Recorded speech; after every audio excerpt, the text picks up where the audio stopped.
Welcome to Silicon Valley Asian Business Talk. This is Roger Chen from University of San Francisco. In this video program, we interview business leaders, entrepreneurs, and leading experts from San Francisco, Silicon Valley, Asia, and beyond. This program is sponsored by University of San Francisco Center for Business Studies and Innovation in Asia Pacific.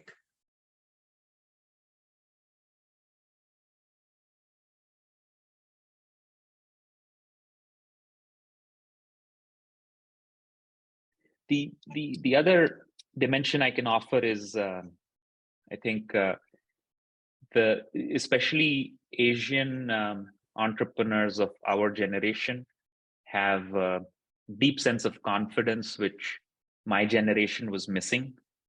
In our time, we were just very few building out of Asia, and we were always reminded about the gap in GDP per capita. Our economies were smaller than the West. When I started off as an entrepreneur, we were not in the top 10 countries in the world. That got us to a certain level of complex that, we are inferior, we're smaller, we have a lot to learn. And that's a time machine, right? We have to learn from there, and one day we'll get to that. The context in which our current generation of entrepreneurs has come up is very different. They do not see this as a time machine. They just see it as, it's sprouting this way. This is sprouting this way. It's different. And we are ahead in a few things, right? We are ahead in many things. There's a sense of confidence, and you see that in various ways. You see that in pop culture. You see that in sports that we play. You see that in haircuts that we wear. And I think what's behind it is a deep sense of confidence, and I think that's a big difference, which is leading to a huge growth in Asian entrepreneurship and innovation, where it's new innovation that Asian entrepreneurs are doing, and I think we've only just started in that, and in that sense, there is a lot to learn for older entrepreneurs like me, to learn that sense of confidence, because in that confidence, they are able to be themselves and bring out themselves fully expressive. So, and you see a little bit of yourself in them, right? Because you have the same roots. So you go, oh yeah, I should have done that. And I was apologetic about it or insecure about it, but these guys are showing how valuable that is. For example, frugality.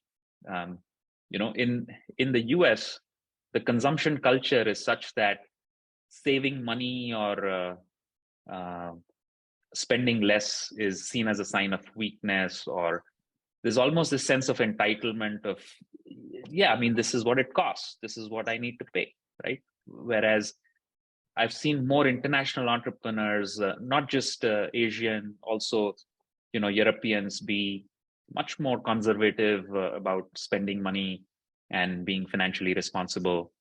I'm broad brushing, of course, but that's the trend I've seen compared to American entrepreneurs or those who've grown up in the US, right?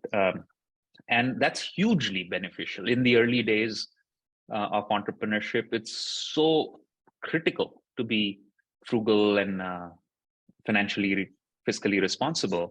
It gives you a huge strategic advantage. Now, that's something that we don't have to be insecure about anymore, right? We can be very confident and go, we're going to save money, and so what? We will. This is not about cutting corners, or we know where to spend and where not to spend, right? And the other is also just adaptability, right? For a lot of Indians, us being immersive in other cultures and our diversity, or the multitudes that we deal with, we're far more adaptive and flexible. My generation thought flexibility is a sign of weakness. Humility is a sign of weakness. Whereas if you just spin it around, it's just about confidence. You go, hang on, my superpower is adaptability. My superpower is, in any situation, I will find a way to adapt or immerse myself in that is a huge superpower, right? So then you start deploying it more, and you're fully expressed, and that becomes I think that's a big part of why you see a lot of Indian CEOs of all the top tech companies in the US. I think that adaptability, that financial responsibility is dealing with chaos and uncertainty, not trying to force homogenization, being okay with the managed chaos is. I think these are the underpinnings of why we are emerging as leaders.